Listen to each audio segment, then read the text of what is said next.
Evangelio que nos presenta hoy la Iglesia es un evangelio nítido, clarísimo y que sin embargo produce división de opiniones. Me explico.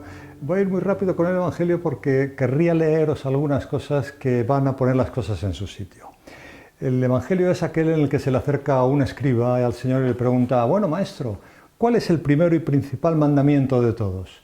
Y entonces el Señor le contesta: el primero es: amarás al Señor tu Dios con todo tu corazón, con toda tu alma, con toda tu mente y con todo tu ser.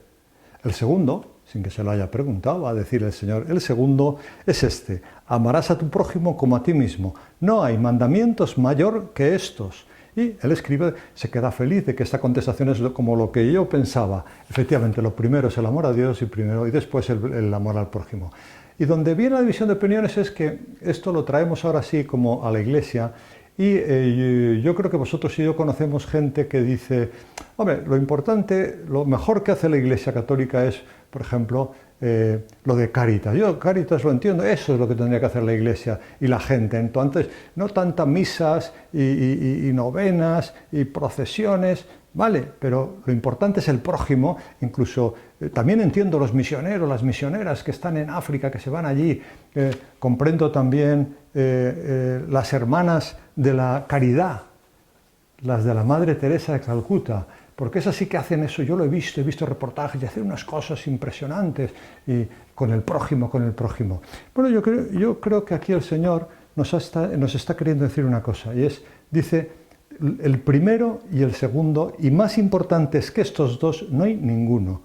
Viendo que había respondido bien, le dice Jesús a este hombre: no estás lejos del reino de Dios. Las dos cosas. El amor a Dios en directo, que vendría a ser el Señor ayuda a los demás y curó a un ciego y le devolvió la vista a un paralítico, le hizo andar, y a un leproso le curó de la lepra. Pero instituyó el sacramento de la confesión. A quienes les perdonáis los pecados les serán perdonados. Esto forma parte del querer ser bueno dentro de lo que Dios quiere y que la Iglesia simplemente dice en voz alta. No lo quiere la Iglesia repite lo de Jesucristo. Instituyó el sacramento del matrimonio, casarse, las bodas de Caná, instituyó el orden, en fin, podríamos decir los 7 sacramentos. Pero yo quería, y por eso te decía que voy así un poquito a uño de caballo, porque yo quería que poner estas dos cosas requieren una unidad indispensable. No amas a Dios si no amas al prójimo, no amas al prójimo si no amas a Dios.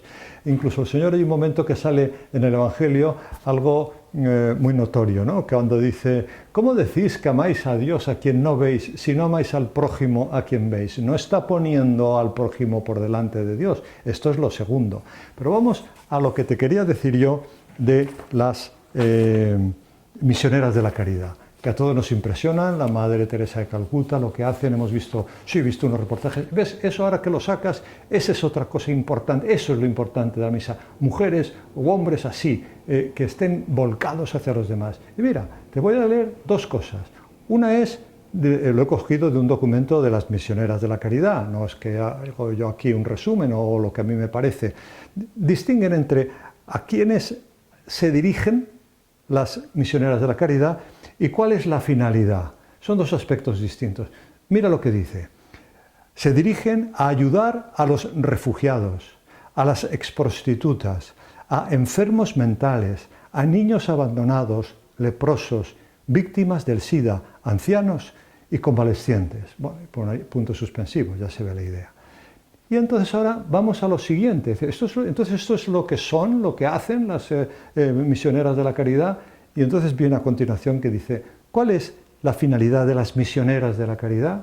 ¿A qué se dedican? ¿Y cuál es la finalidad? Y te leo de ellas, no es que me lo pongo yo. Yo creo que lo que ellas dicen en sus estatutos tienen como finalidad invitar a las personas a venir a Cristo, a ayudarles a que reciban el Evangelio mediante la fe en Jesucristo y que expíen sus pecados, el arrepentimiento, en la confesión de los pecados, también en el bautismo y la recepción del don del Espíritu Santo. Otro sacramento, el de la confirmación.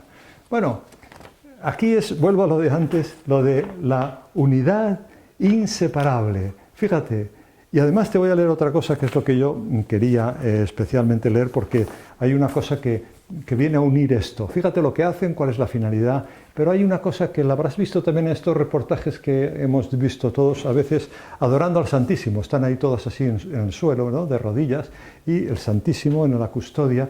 Entonces, cuento una cosa que le preguntan a la que ya no es a Teresa de Calcuta, sino a la siguiente.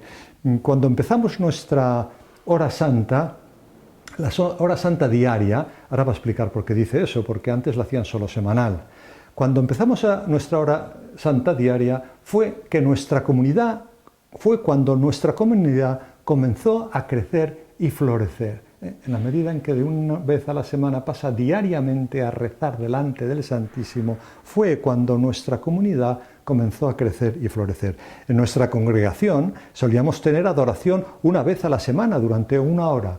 Luego, en 1973, decidimos dedicar 1 hora, pero diaria, a la adoración al Santísimo, así.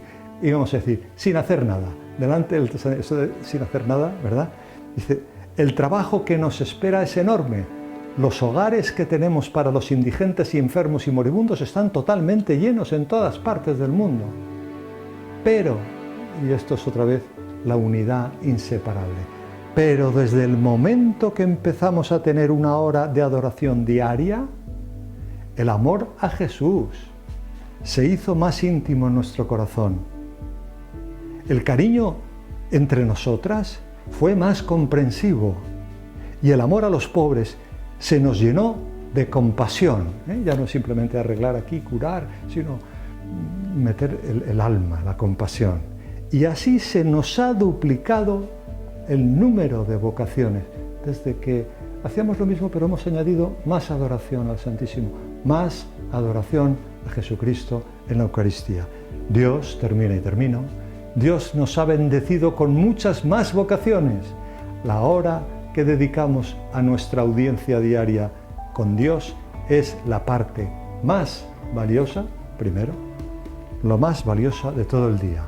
Lo segundo, dice Jesucristo, el amor al prójimo, todas esas cosas que ellas hacen para llegar a cumplir lo que Dios quiere. Aprendamos de la enseñanza del Señor que estas queridas religiosas llevan de maravilla a la práctica.